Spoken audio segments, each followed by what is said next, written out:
Salut, c'est Trado, je suis content de vous retrouver pour la mise à jour des matrices de trading pour les CFD France 40, Allemagne 30, US 30, or et pétrole Brent. Je vous rappelle que tout ceci est donné à titre purement informatif et pédagogique. Il ne s'agit pas d'un conseil en investissement. Vous devez avoir vos propres signaux d'achat et de vente pour tirer parti de ces éléments. On commence donc par la matrice sur le France 40, tout ça en données journalières. Alors en données journalières, comme vous allez pouvoir le constater, nous sommes dans une situation où nous sommes en mesure de constater les remparts à la hausse, à la baisse qui pourraient se présenter. Donc on s'en met en données jour. Et sur cette unité de temps, on a la zone ici comprise globalement entre 6051 et 6067 qui pourrait poser problème lorsqu'on sera sur ces niveaux-là. Et en support, par contre, c'est la zone comprise entre 5957 et 5980 qui pourrait éventuellement poser problème. On bascule en données 4 heures pour tenter de voir ce qu'il est possible que les traders fassent. Tout d'abord, comme on peut le voir, nous sommes dans une situation ici où la tendance est assez mitigée, mais globalement haussière, parce que nous sommes au-dessus de la moyenne mobile à 50 périodes qui monte et au-dessus de la moyenne mobile à 20 périodes qui monte. On est toujours en données 4 heures, chaque bougie correspond à 4 heures de cotation. Maintenant, même si on est au-dessus de ces deux moyennes mobiles, on n'est pas en tendance haussière aussi affirmée que lorsque on était avec des moyennes mobiles qui montaient. Vous voyez, la moyenne mobile à 20 périodes descend et la moyenne mobile à 50 périodes monte mollement.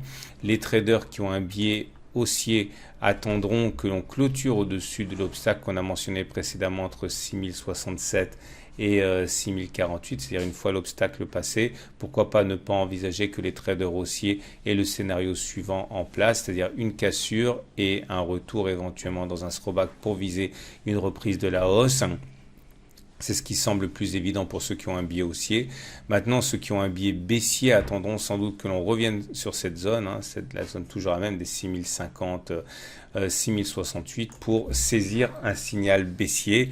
Alors de quelle nature? Par exemple, ce qui s'est produit précédemment, une bougie verte, une bougie rouge, ce sont des signaux qui sont assez classiques, mais on peut envisager qu'ils chercheront également des signaux techniques. Mais globalement, voilà ce à quoi on peut s'attendre dans cette configuration. Pour information, nous sommes dans une situation où le consensus des clients CMC Markets, comme vous pouvez le voir, est plutôt baissier puisqu'il y a 67% de positions vendeuses. On passe à l'Allemagne 30, c'est-à-dire l'équivalent CFD du DAX 30, dans une configuration, comme vous pouvez le voir, où en données jour, eh bien, la résistance de référence est là. C'est la zone qui nous a bloqué précédemment, c'est-à-dire toute la zone comprise entre 13 448 et 13 466 à peu près est une zone de résistance. Vous voyez comme les cours ont reflué à chaque fois. C'est la zone qui peut nous poser problème. Par contre, il y a un support aussi tout aussi évident. C'est celui qui est compris entre 13 124 et 13 112. C'est la zone qui part deux fois à préserver la baisse, à préserver le DAX en CFD de la baisse. On descend d'une 4 heures. En données 4 heures, on a la chose suivante. Donc, vous voyez, on retrouve les zones rouges qu'on a mentionnées précédemment. Le problème sur cette unité de temps, c'est que la tendance n'est pas haussière. Vous voyez, bien au contraire. La M50 descend, la M20 descend et nous sommes en dessous. Donc, la tendance est plutôt baissière sur les données 4 heures. Il faut s'attendre à ce que ceux qui ont un biais haussier sur l'Allemagne 30 attendre que l'on revienne sur la zone des 13 100, 13 120 à peu près pour saisir un signal haussier. Par exemple, le signal haussier, nous avons ici une configuration en swing side up, cette fois bougie rouge, bougie verte, et ça a pas mal fonctionné. Ceux qui ont un biais haussier attendront peut-être éventuellement que l'on casse cette zone obstacle 13 336, 13 451 pour éventuellement saisir un signal haussier. Maintenant, ceux qui ont un biais plutôt baissier ont deux solutions. Saisir un signal baissier dans la zone comprise entre 13 335 et 13 452 ou alors attendre que l'on casse le support des 13 100 13 117 pour tenter de saisir un signal baissier. On regarde le consensus client sur l'Allemagne 30 et ce consensus client, eh bien, il est plutôt vendeur mais quasiment équilibré, 53% de position vendeuse. L'US 30 à présent, l'équivalent CFD du Dow Jones.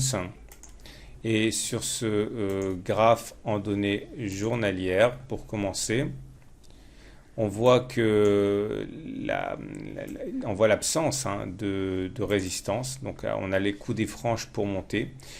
Par contre, le support de base ici à 12 190, 12 166, c'était une zone de résistance qui a été cassée. Elle a donc changé de polarité, elle est devenue support. Fort de cette zone de support, on bascule en données 4 heures pour constater que la tendance, elle est haussière. Elle est haussière indubitablement puisque nous sommes au-dessus de la moyenne mobile à 20 périodes qui monte et au-dessus de la moyenne mobile à 50 périodes qui monte, toujours en données 4 heures, donc la tendance elle est haussière. En termes de stratégie, le plus simple à mon avis, c'est que ça va être de constater que les haussiers tenteront de saisir un signal prometteur sur la zone des 28 150, 28 180, c'est la zone la plus solide à laquelle on peut penser pour l'instant pour éventuellement acheter. Par contre, une cassure de cette zone risque de provoquer des entrées en spéculation à la baisse. Le consensus client sur l'US 30, comme on peut le voir, est vendeur à 71%. On enchaîne maintenant avec l'or en données jours pour commencer. Et en données journalières, on a pour l'instant une résistance ici comprise entre 1552 $ et 1556 $, c'est la zone sur laquelle nous sommes actuellement. Et le support de référence, il est compris entre 1530 et 1534. C'est une zone de résistance qui a été cassée, donc elle a théoriquement changé de support. On descend en données 4 heures. Et voilà ce à quoi ça ressemble. Il faut s'attendre à ce que sur cette unité de temps, les traders qui ont un biais baissier attendront que l'on arrive sur la zone, on y est d'ailleurs, entre 1552 et 1556 pour saisir des signaux baissiers. Au-dessus, sans doute, ils privilégieront les signaux haussiers pour entrer. Et puis, bien sûr, la zone qu'on a mentionnée, les 1531, 1535, zone que les traders haussiers guetteront pour éventuellement saisir un signal haussier. Consensus client CMC Market pour l'or. Globalement, on a un consensus acheteur à 65%. On va terminer cette salve d'analyse technique avec le Brent, le pétrole Brent, qui est dans une situation, on va se mettre en données journalières, bien sûr, pour commencer. Et on a une zone ici de résistance qui est comprise entre 70 $ et 72,15 $ le baril. Vous voyez, c'est une zone ici qui nous a bloqué, donc on est en plein dedans. Et la prochaine zone de support est comprise entre 67,7 et 68,3 parce que c'était une résistance qui a été cassée et qui a donc théoriquement changé de polarité.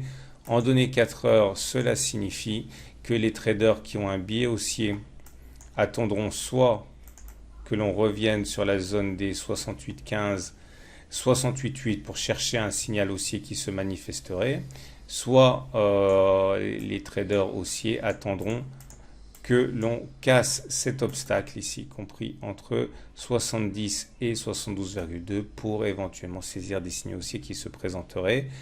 Les traders qui ont un biais baissier attendront que l'on revienne sur cette zone des 70, 72,2 pour saisir un signal baissier, tout en sachant que autre solution éventuellement pour les traders baissiers, c'est à ceux qui attendront que l'on casse cette zone ici comprise entre 68,1 et 68,7 pour éventuellement guetter les signaux baissiers qui se présenteraient.